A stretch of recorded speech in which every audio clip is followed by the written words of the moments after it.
30 minutes. That was all the time I had left until dinner service was supposed to begin for the most expensive event I had ever catered. The air inside the private estate in Aspen was thick with tension, and the smell of expensive perfume mixed with the faint, metallic scent of panic. Outside, the Colorado winter was raging 10 degrees below zero, but inside I was sweating in my chef's whites. My sister, Chantal, stood in the doorway of the kitchen, her designer wedding dress taking up half the space. She wasn't smiling. She looked frantic, her eyes wide and wild. She threw something at my feet. It landed with a wet thud. I looked down. It was a toilet brush. A dirty used toilet brush. "What is this?" I asked, my voice calm despite the pounding in my chest. "The cleaning crew didn't show up," Chantal snapped. "I fired them yesterday to save money, okay? I thought we could handle it ourselves. But now the VIP toilet is clogged and overflowing. It's disgusting. You need to fix it." I stared at her. "You want me to clean a toilet? I'm your executive chef. I'm about to serve $38,000 worth of Wagyu beef." "I don't care about the beef right now," she screamed. "I care about my guests seeing sewage water in the hallway. Just do it, Kendra. Your family. Stop being difficult." My parents, Dennis and Brenda, were standing right behind her. They didn't look shocked. They didn't look embarrassed. They looked impatient. "Just help your sister," my mother said, waving a hand dismissively. "Don't ruin her day over a little mess. You're used to getting your hands dirty." I looked at the brush on the floor. Then I looked at my family. And in that moment something inside me shifted. It wasn't anger. It was clarity. Cold, absolute clarity. I bent down and picked up the brush. "Before I tell you exactly how that toilet brush destroyed a $100,000 wedding in less than 20 minutes, drop a comment telling me, what is the most disrespectful thing a family member has ever asked you to do for free?" My name is Sydney and I am 28 years old. 2 weeks before my wedding, I received a call from my venue coordinator. She sounded embarrassed, like she was trying to deliver bad news without actually saying the words. She told me my final deposit had been declined. I stood in my kitchen holding my phone away from my ear, staring at the screen. Declined. That wasn't possible. I had saved $85,000. Every overtime shift, every skipped vacation, every corner cut for 6 years. It was all sitting in my high-yield savings account, waiting to pay for the day I started my real life. I logged into my banking app. My thumb hovered over the icon, a small, cold knot forming in my stomach. When the screen loaded, the number 0 stared back at me. $85,000, gone. Under recent activity there was a single transfer. The memo line read simply, "Life-saving treatment Bali." Before I could breathe, before I could scream, a notification popped up on my screen. It was an Instagram post from my sister, Brianna. Selfie. She was reclining in a first-class seat, holding a glass of champagne, looking tanned and tragic. The caption read, "God gives his hardest battles to his strongest soldiers. Off to fight for my life. #stage 4 survivor." I didn't cry. I didn't call her. I sat down on my floor and realized with terrifying clarity that my money wasn't borrowed. It was stolen. And my sister wasn't dying. She was going on vacation. Before I tell you what I did when I saw that photo, drop a comment and let me know where you're watching from and what time it is for you right now. I want to see how far this story travels. I walked into the bathroom and closed the door behind me. The smell hit me instantly, a sharp, foul odor that would have made anyone else gag. But I didn't react. I didn't cover my nose. I simply pulled on a pair of heavy rubber gloves I found under the sink and went to work. For 5 minutes, the only sound in that small tiled room was the sloshing of water and the rhythmic scrubbing of the brush. I was thorough. I was efficient. I cleaned that toilet as if I were scrubbing a burnt pot in my own kitchen. I didn't cry. I didn't curse my family under my breath. My mind was completely silent, a blank slate where only one thought existed: malicious compliance. When the water finally drained clear and the porcelain shone, I stripped off the gloves and dropped them into the trash can. I washed my hands at the sink, scrubbing them with soap for a full 20 seconds, watching the suds swirl down the drain. I dried them on a paper towel, checked my reflection in the mirror, not a single hair out of place, and opened the door. My family was still standing in the hallway looking smug. Chantal had a triumphant smirk on her face, the look of someone who had finally put the help in their place. My mother gave me a tight, approving nod. "See," she said. "That wasn't so hard, was it? Now hurry up. Guests are arriving." I didn't answer. I walked past them, my footsteps echoing on the marble floor, and pushed through the swinging doors into the kitchen. My sous chefs were frantically plating the appetizers, 50 tiny spoons of caviar and creme fraiche. The air was hot and smelled of searing meat and reduction sauces. I walked straight to the main wall near the walk-in fridge. There was a large red button behind a plastic safety cover. I lifted the cover and punched the button with the heel of my hand. Thump. The result was immediate. The roar of the ventilation hoods died. The hiss of the gas ranges silenced as the safety valves slammed shut. The sudden quiet was deafening. Every member of my staff froze, looking at me with wide, confused eyes. "Chef?" my sous chef Marco asked, holding a tray of partially torched scallops. "What's happening?" Seal and pack, I said. My voice wasn't loud, but in the sudden silence, it carried to every corner of the room. Wrap the proteins. Ice the seafood. Load the truck. We are leaving. Leaving. Marco blinked. But service starts in 20 minutes. Not anymore, I said. Move. The kitchen doors swung open, banging against the wall. Chantal stormed in, her face flushed. Why is it quiet in here? Why isn't the food going out? The first guests are asking for the lobster bisque. She stopped when she saw the staff wrapping plastic over the trays of Wagyu beef. Her eyes bulged. What are you doing? Stop. Uncover that. I stepped between her and my staff. I stood tall, my hands clasped behind my back in the parade rest position I had learned in culinary school. The kitchen is closed, Chantal, I said. What do you mean closed? You can't close it. You have a contract. I do, I agreed. And that contract requires me to adhere to all state health regulations. Specifically, the Colorado Retail Food Establishment rules regarding employee hygiene and disease control. I held up my hands, palms open, displaying them like evidence. I have just handled raw sewage and human waste at the direct order of the event organizer, I said, my voice cutting through the room like a cold wind. By law, the executive chef is now a biohazard. I am a vector for cross-contamination. I cannot touch food, utensils, or food contact surfaces for a minimum of 24 hours. And since I am the only licensed supervisor on this site, if I cannot work, this kitchen cannot operate.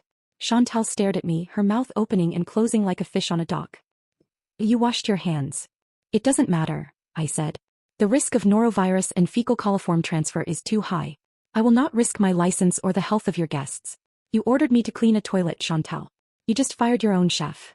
To understand why I didn't scream, why I didn't fight back until that exact moment, you have to understand where we were. We were miles from civilization, high in the Rocky Mountains, in a private estate rental that cost more per night than most people make in a year. The air outside was thin and freezing, 10 degrees below zero, and the isolation was total. There was no cell service unless you stood by the specific booster in the library, and the nearest town was a 40-minute drive down a treacherous, icy road. I had arrived 48 hours earlier, driving my massive mobile kitchen truck up that winding pass myself. I brought $32,000 worth of inventory with me. A5 Wagyu beef flown in from Japan, live king crabs from Alaska, truffles that cost more per ounce than gold. I had prepped for weeks. This wasn't just a wedding, it was a showcase. Chantal had promised me this would be good exposure, a chance to show my parents that my career choice wasn't a mistake. But the red flag started the moment I parked the truck. Chantal met me at the loading dock, not with a hug or a thank you but with a garment bag. She thrust it at me before I even turned off the engine. What's this? I asked. Your uniform, she said. I don't want you wearing that white chef coat. It looks too official. It distracts from me. I want you to blend in with the rest of the staff. I unzipped the bag. Inside was a gray, shapeless maid's uniform. It was cheap polyester, baggy and ill-fitting. It wasn't professional attire. It was a costume designed to make me invisible. To make me less than. I'm the executive chef, I said, my grip tightening on the bag. I wear whites. It's a safety standard, Chantal. It signifies cleanliness and hierarchy in the kitchen. It signifies that you think you're important, she countered, her voice dripping with that familiar disdain. You're here to serve, Kendra. Not to show off. Wear the dress or go home. I should have left then. I should have turned the truck around and driven back down the mountain. But I didn't.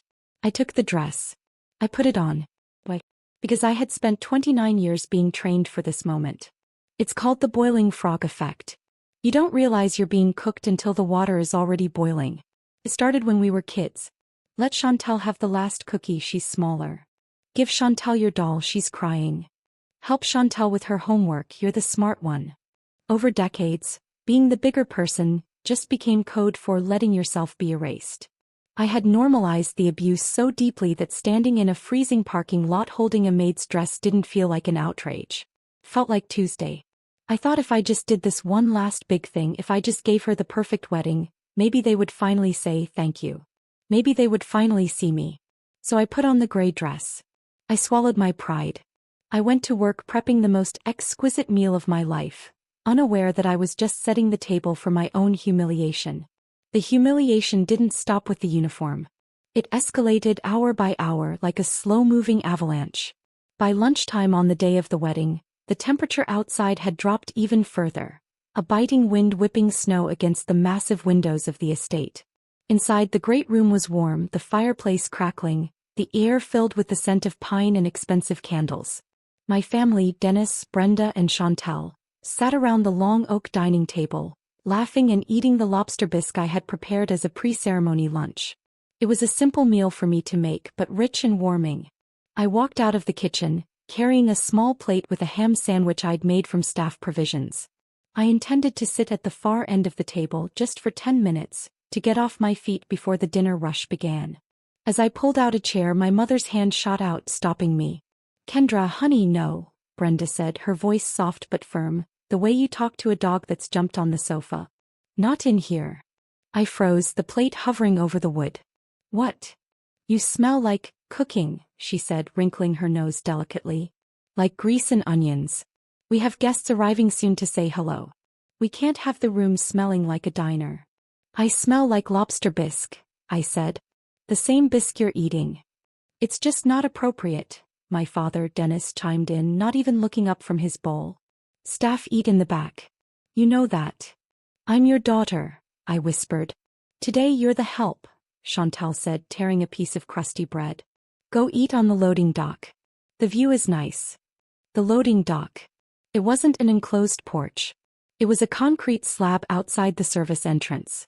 There were no heaters. I didn't argue. I couldn't. The boiling frog effect was in full swing. I was so conditioned to obey that my body moved before my brain could protest. I walked out the back door. The cold hit me like a physical blow, instantly freezing the moisture in my nose. I sat on a crate, shivering in my thin polyester maid's dress, eating a cold sandwich while snow gathered on my eyelashes. Through the window I could see them laughing, warm and golden in the firelight. But the final straw, the moment the frog finally tried to jump, came 2 hours later. I was back in the kitchen prepping the champagne service. A crate of vintage Dom Perignon had a stuck lid. The wood was warped and swollen from the altitude. Chantal breezed in, already half drunk on mimosas, looking for a bottle to pop for a photo op. "It's stuck," I told her. "I need to find the pry bar." "We don't have time for that," she snapped. She scanned the counter and her eyes landed on my knife roll. It was open. Lying there was my jito, a hand-forged Japanese chef's knife. It was my most prized possession, a gift I had bought myself after my first year as an executive chef. It cost $2,000. The steel was harder than diamond but brittle if misused. It was an extension of my arm. "Don't," I said, stepping forward. "Chantal, do not touch that." She grabbed the handle. Before I could reach her, she jammed the delicate razor-thin tip of the blade into the wood of the crate and twisted. The sound was sickeningly loud, like a bone breaking. The tip of the knife, about an inch of master-crafted steel, flew across the room. Chantal held the handle, looking at the jagged, ruined edge. I stopped breathing. That knife was my career. It was the only thing in my life that was purely mine, respected and cared for. Chantal tossed the broken knife onto the stainless steel table. It clattered, hollow and dead. "Oops," she shrugged. "Cheap metal. It's just a knife, Kendra. I'll buy you a new one at Walmart. Now open the crate." She laughed. In that moment the love I had for my family didn't crack. It died. I looked at the snapped blade and understood they would break everything I was until nothing remained but something they could use. 2 hours later, when she threw a toilet brush at me, I wasn't cleaning to help her. I was cleaning to end her. My father blocked the exit as my team rolled the food out. "Nobody's leaving," he roared. "I'll ruin you." I stepped forward and pulled the contract from my pocket. "I'm not walking out," I said calmly. "I'm enforcing it." I read Clause 4.2 aloud, "Health violations void service while retaining payment," then cited state law prohibiting food prep after exposure to sewage. "You ordered me to clean it," I said to Chantal. "You can't have a maid and a chef in the same body." Dennis had no answer. I told my team to load up. As they did, I spotted an invoice in the trash. A $30,000 helicopter charter, paid yesterday from the catering budget. She had stolen my money for a TikTok stunt. When I confronted her, the fear finally showed. "I was going to pay you back," she pleaded. "You're rich." "It wasn't yours," I said. "And I don't let thieves rob me. Not even family." I locked the truck. Outside, guests were being seated for a feast that no longer existed. Chantal chased the truck through the snow, screaming, offering jewelry, begging. "I have standards," I told her through the cracked window. My father shouted that I was dead to them. "That's the plan," I replied. I drove away and delivered the untouched food to a community shelter instead. Later I learned the wedding collapsed. The groom saw the helicopter invoice and annulled the marriage the next day. In the shelter parking lot, I held the broken knife in my hand. It wasn't just a tool. It was the last tether to the belief that if I were perfect enough, they would love me. I threw it away. I drove off alone, exhausted but free. I left them hungry. For the first time in my life, I wasn't starving for their approval.